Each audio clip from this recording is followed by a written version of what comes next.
Merci bien aimé dans le Seigneur, to pessimino sumote, mote sumote. C'est vrai, to zali bongo radio télévision Congo Christo,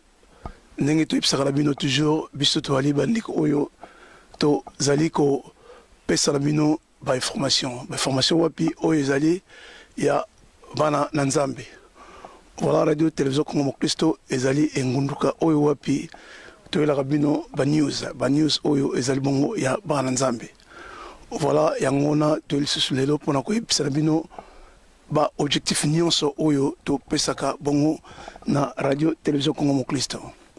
Voilà radio télévision Congo Christo ezali engunduka ya bino oyo wapi bazali ba Christo. Radio télévision Congo Christo ezali bongo na mboka nini oyo bazali kolanda radio télévision Congo Christo te. Radio télévision Congo Christo ezali kolanda partout dans le monde. Biso tozali wana juste pour na koyeba ko pesa na biso ba sango. Ko pesa na bino ba sango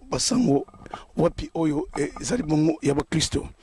Bongo soki yo ozali mo Kristo esengeli na yo vraiment ko ozala toujours connecté na radio télévision Congo mo Kristo pour na koyeba ko zwa bongo ba sango na biso. Bongo tomoni ndenge ni nzambe amimoni saka tala tozali komona nature yango ezali ko imonisa monene na nzambe. Voilà, juste pour nous il faut qu'on se branche toujours dans la radio télévision Congo Christo o ezali ko pesa biso basango wapi oyo to ezali ko kabula na biso banso pour na koyeba ko milengela na mikolo mi ezali ko ya nyango biso to ali bandeko na bino oyo nzambe se ko pesa vision wapi onzamba pesa na biso juste pour na koya ko yebisa na bino mai oyo nzambe alingi biso to sala oyo ya malamu. Nango bien aimé le Seigneur na radio na biso télévision Congo Christo tozali bongo na émission lokola émission na biso to oyo to benga transmatinale oyo ya losambo prière matinale oyo to bengi ya bana notre père prière matinale bana notre père oyo ezali bongo réveil spirituel oyo to ko lamusa bande ko banso chaque tongo na ko ba ko lamuka de 6h à 7h bongo soki ozali mo Christo le vraiment na ko ba ko tia réveil na yo pona ko ba ko landa biso. Bongo to zali sur notre mission lokola auto bengi la parole d'encouragement émission parole d'encouragement et zali bongo olimbisi émission parole d'encouragement et zali bongo émission oyo et zali toujours kosalema katikati na radio télévision Congo Christo oyo zali bongo kolandama un peu partout bongo se bolingi bo se connecter na biso bokindi bongo na www.congomoclisto.org kuna bokoleka bongo na koyeba kozwa oyo ezali bongo mission na biso na tranche na biso ya parole d'encouragement oyo epesameli bongo na ndeko na bino la servante humble servante na bino ndeko Hortense. Bongo voilà to zali susu na mission susu oyo babengi bongo ya tango ifone ezali bongo mission le chaque lundi et pas évangile na mission internationale ndeko Mako. Bongo to zali encore na mission babengi lokola émission les conseils dans le Seigneur et pesami na ndeko na biso Jean to zalina ba émission mingi mon comme Christ zali wana juste pour vous informer pour na koyeba ko meka ko réveiller bino pour mikolo et zali bongo mabe et ngoto wali wana à tout moment pour na koyeba le lenge nini o to ko zala vraiment à contact na bino na vision oyo nzambe a siliko pesa na biso. Voilà oyo zalaki basango to pesa na bino na tongo lelo pona koyebisa na biso nini oyo to nango posa nini oyo vraiment nzambe achekat na biso pona koyeba ko pesa na biso basango wapi ya vision nzambe na biso na radio télévision Congo mo Christo. Bongo bo se sentir libre le lenge nini o boko ko se connecter na engundu na biso ya radio télévision Congo mo Christo et ça juste ko se brancher na www.congomoclisto.org peli susu to ko se brancher na chaîne na biso ya Orao. Chez Nabiso ya Orao tokoiko se branché kuna na page 89 bongo tokoyeba bongo kozwa oyo ezali bongo basango ya bana nzambe banso kasi mingi ya globalité na tongo na elo tolingaki juste to bisana mino tozali bongo en mode été